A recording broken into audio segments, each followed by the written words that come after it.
सुनिए, वो चित्र मेरे दिमाग में अभी भी है, मेरे मन में है। मेरे पिता का शव इस तिरंगे झंडे में लपेटा गया था। इस तिरंगे के नीचे मेरे पिता का शव था और उसके पीछे चलते चलते मेरा भाई यहां आया। उस शहीद पिता का अपमान भरी संसद में किया जाता है। उस शहीद के बेटे को आप देशद्रोही कहते हैं, आप मीर जाफर कहते हैं, उसकी आप मां का अपमान करते हैं। आपके मंत्री मेरी मां का अपमान भरी संसद में करते हैं। आपके एक मुख्यमंत्री कहते हैं कि राहुल गांधी को पता भी नहीं है कि उनका पिता कौन है।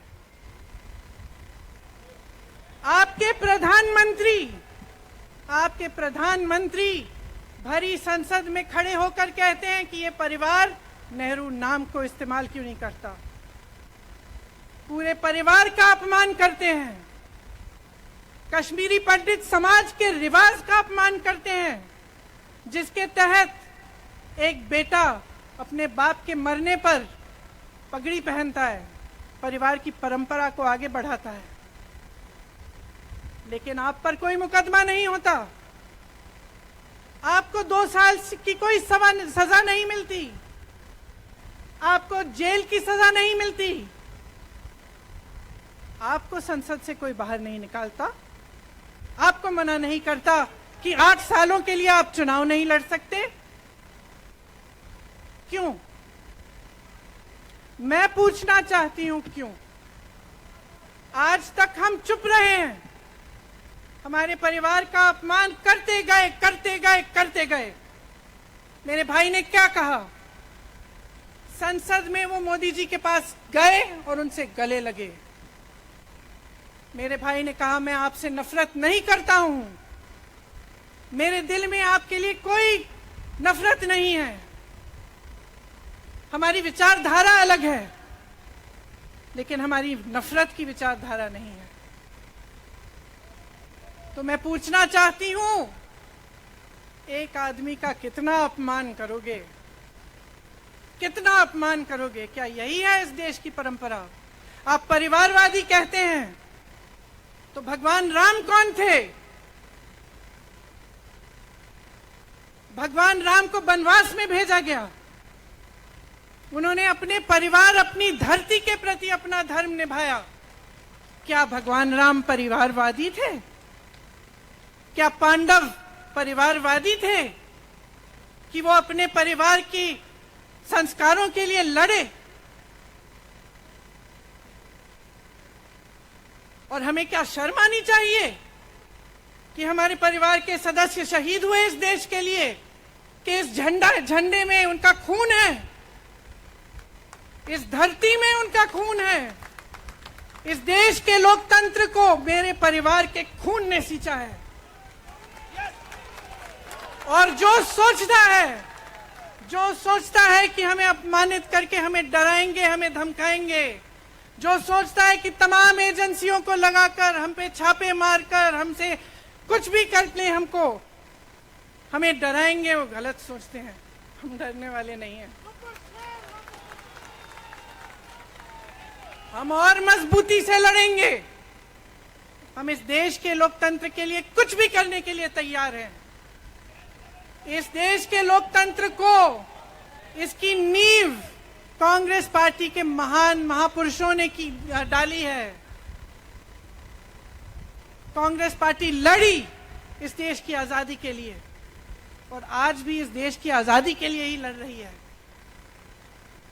कभी कभी मैं सोचती हूं, मुझे समझ में नहीं आता कि पब्लिक क्या सोच रही है। क्या देख नहीं रही है क्या हो रहा है? क्या आपको दिख नहीं रहा है कि आपकी सारी संपत्ति लूटी जा रही है, एक आदमी को दी जा रही है, गिने चुने उद्योगपतियों को सब कुछ दिया जा रहा है? किसकी संपत्ति है? ये राहुल गांधी की संपत्ति है, ये आपकी संपत्ति है।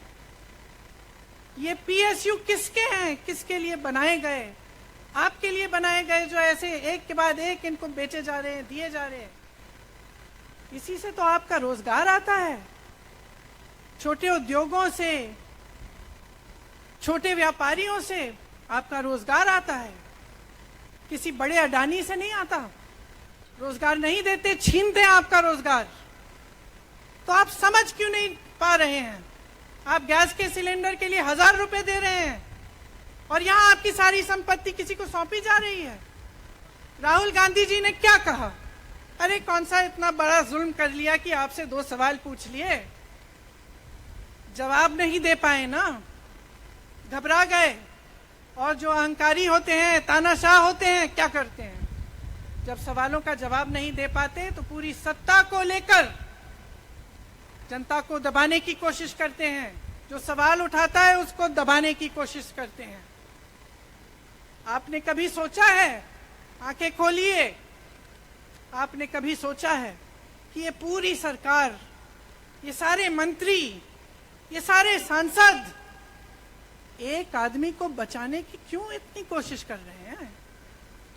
इस अडानी में है क्या कि इसको आप सारी संपत्ति दे रहे हो देश की?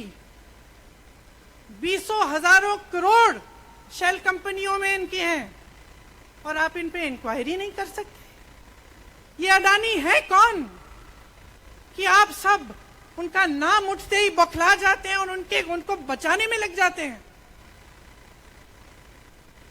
देखिए, आप इस देश के देशवासी हैं, ये देश आपका है, ये लड़ाई आपकी है। आज तमाम नौजवान बेरोजगार क्यों हैं? हम इश्तिहार तो देख रहे हैं, होर्डिंग देख रहे हैं, मदर ऑफ डेमोक्रेसी लिखा है, कहते हैं कि हमारी अर्थव्यवस्था बहुत तेजी से आगे बढ़ रही है, तो इतने नौजवान बेरोजगार क्यों हैं? तो जहां जहां हम जाते हैं बेरोजगार नौजवान क्यों दिखते हैं? इतनी महंगाई क्यों है? इतनी महंगाई क्यों है? क्या आप इतने बड़े काम कर सकते हो लेकिन एक गैस सिलेंडर का दाम कम नहीं कर सकते? आप छोटे व्यापारियों की मदद नहीं कर सकते? आप रोजगार नहीं बनवा सकते? तो फिर आपकी सरकार किस काम की है? लोगों को दबाने के लिए है या अडानी जी को आगे बढ़ाने के लिए है? तो आज ये समय आ गया है कि हमें गंभीरता से सोचना पड़ेगा। ये सरकार पूरी कोशिश करती है कि आपका ध्यान भटकाया जाए। अब आप सोचिए, कन्याकुमारी से कश्मीर तक एक आदमी चला, उसके साथ लाखों लोग चले। क्या पैगाम लेके चला? किस लिए चला? उसके दिल में क्या भावना थी कि लाखों लोग देश भर से उससे जुड़ के चले? समता, एकता की भावना थी। आज आपके सारी मीडिया, आपके सारे मंत्री, आपके सारे सांसद, आपके सारे कार्यकर्ता कह रहे हैं कि राहुल जी ने विदेश जाकर देश का अपमान किया, राहुल जी ने एक वर्ग का अपमान किया। क्या एक आदमी जो कन्याकुमारी से लेकर 5000 किलोमीटर कश्मीर तक चल के ये रोज रोज कहता है कि इस देश को एक होना चाहिए, सबको समान दृष्टि से देखना चाहिए, क्या ये आदमी देश का अपमान कर सकता है? क्या ये आदमी एक वर्ग का अपमान कर सकता है? तो ये आदमी क्या कर रहा है? ये आपकी आवाज उठा रहा है। ये क्या कह रहा है? कह रहा है कि गरीबों को अपना हक दो, नौजवानों को अपना हक दो, महिलाओं को अपना हक दो। यही तो कह रहा है। और हक क्या है? हक ये है कि जो आपका है वो आपके हाथों में जाना चाहिए, किसी बड़े उद्योगपति के हाथ में नहीं, जो प्रधानमंत्री जी के मित्र हैं। ये है आपका हक। उसी हक की लड़ाई लड़ रहा है। तो आप समझिए, ये एक इंसान की बात नहीं है, ये एक राहुल गांधी की बात नहीं है, ये पूरे देश की बात है। जब हम कहते हैं लोकतंत्र को बचाना है, तो हम किस बात की को बचाने की कह रहे हैं? क्या कह रहे हैं हम? लोकतंत्र क्या होता है? खुल के जवाब मांगो, सवाल उठाओ, यही तो लोकतंत्र है कि आपको कोई आपत्ति है, कोई समस्या है, आप किसी के पास जाकर अपना हक मांग सकते हैं। आप कह सकते हैं भाई हमारे लिए ये क्यों नहीं किया, इतनी महंगाई क्यों है, हमारे लिए रोजगार क्यों नहीं बनाए। लेकिन आज यही हक आपसे छीना जा रहा है और आपका ध्यान इधर उधर भटकाया जाता है और इतनी चीजों को फैलाया जाता है जो सच नहीं है, झूठों को फैलाया जाता है। आप सोचिए, राहुल गांधी दुनिया के सबसे बड़े जो शिक्षा के संस्थान है वहां से पढ़ के आए हैं। हार्वर्ड और कैम्ब्रिज की उनकी डिग्री है। कैम्ब्रिज से उन्होंने इकोनॉमिक्स में मास्टर्स डिग्री, एमफिल डिग्री उनको मिली। आप उसको पप्पू बनाते हैं। पूरे देश भर में आपकी सहायता के साथ मेरे मीडिया के दोस्तों, डिग्री आपने देखी नहीं, सच्चाई आपने देखा नहीं, उनको पप्पू बना दिया। फिर पता चला कि ये पप्पू तो यात्रा में निकल आया और पता चला कि ये तो पप्पू है ही नहीं। इसके साथ तो लाखों लोग चल रहे हैं। ये ईमानदार भी है, ये सब बातों को समझता भी है, ये जनता के बीच जा रहा है, जनता की समस्याओं को सुन रहा है, तो जनता इसके साथ चली जा रही है। तो घबरा गए कि राहुल गांधी ने संसद में वो सवाल उठाए जिनका उनके पास जवाब नहीं है।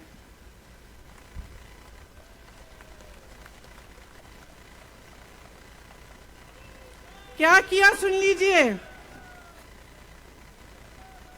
एक तरफ से हंसी भी आती है कि एक आदमी को रोकने के लिए इतना सारा करना पड़ा। जिस आदमी ने राहुल जी के खिलाफ सूरत में कंप्लेंट लगाई, आपको मालूम है कि पिछले साल उसने खुद कचहरी में जाके बोला इस पे आप स्टे लगा दीजिए। 1 साल के लिए अपने ही केस पे स्टे लगवाया। फिर वापस कब गए केस खुलवाने के लिए? राहुल गांधी के संसद में अडानी के भाषण देने के 1 हफ्ते बाद, 1 हफ्ते बाद वो आदमी वापस जाता है, कहता है केस खोल दी, सुन लीजिए अब हम तैयार हैं। 1 महीने के अंदर अंदर जज कह देते हैं कि राहुल गांधी को 2 साल की सजा मिलेगी। आपने देखा इस देश में कितने केस हैं कि जेल में 10 साल के लिए पड़े रहते हैं, उनकी सुनवाई नहीं होती। ये तो सुनवाई भी फट से हो गई, जजमेंट भी फट से हो गई, सजा भी फट से हो गई। और आपने कह दिया अगले दिन कि 8 सालों के लिए ये चुनाव नहीं लड़ सकते, संसद से बाहर कर देंगे इनको। वाह वाह वाह वाह वाह वाह, बहुत धैर्य है आप में। अरे कायर हैं, कायर है इस देश का प्रधानमंत्री। लगा दो केस मुझ पर, लगा दो केस मुझ पर, जेल ले जाओ मुझे भी, लेकिन सच्चाई ये है कि इस देश का प्रधानमंत्री कायर है।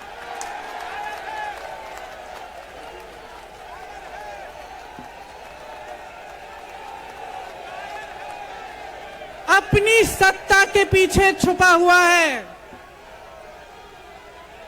अहंकारी है और इस देश की बहुत पुरानी परंपरा है, इस देश की बहुत पुरानी परंपरा है, हिंदू धर्म की पुरानी परंपरा है कि अहंकारी राजा को जनता जवाब देती है। और इस देश की बहुत पुरानी परंपरा है कि अहंकारी राजा को ये देश पहचानता है। मेरे परिवार ने मुझे एक चीज सिखाई है कि ये देश दिल से बोलता है और दिल से सुनता है। ये देश सच्चाई को पहचानता है और मैं जानती हूं कि आज वो दिन है जब से सारा कुछ बदलने लगेगा।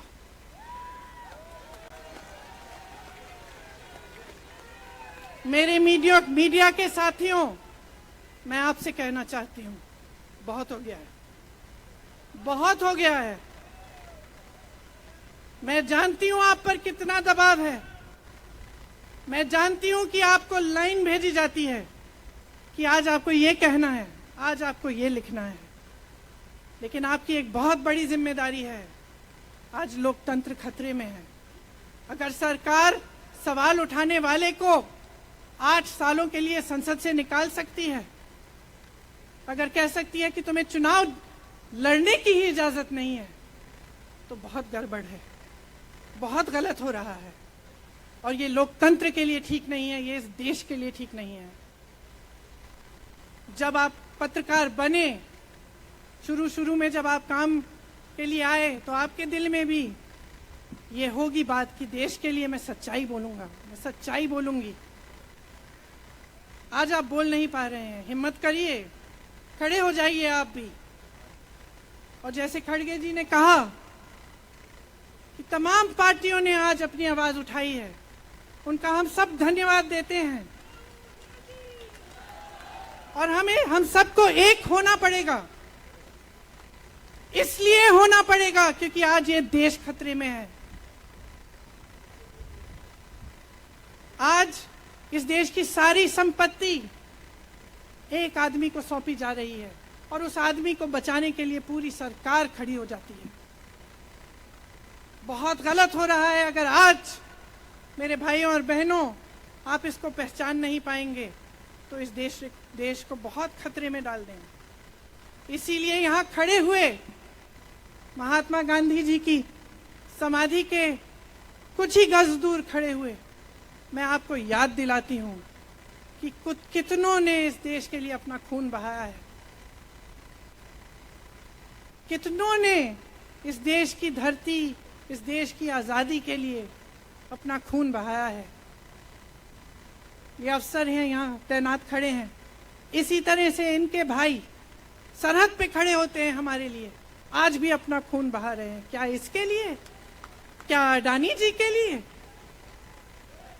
कि अपने देश के किसान के लिए, अपने देश के गरीब के लिए, अपने देश के छोटे व्यापारियों के लिए, महिलाओं के लिए, अपने बच्चों के भविष्य के लिए हम सब अपनी जान देने के लिए तैयार हैं। तो मैं आपसे आग्रह करती हूं, मेरे देशवासियों, आंखें खोल लो, समय आ गया है, डरो मत। राहुल गांधी के शब्दों में डरो मत, इनका सामना करने का समय आ गया है। एकजुट हो जाओ, सामना करो, इस देश की सच्चाई को उभारो, इस देश की एकता को बनाए रखो और इस देश को आगे बढ़ाओ। जय हिंद, जय हिंद, जय हिंद।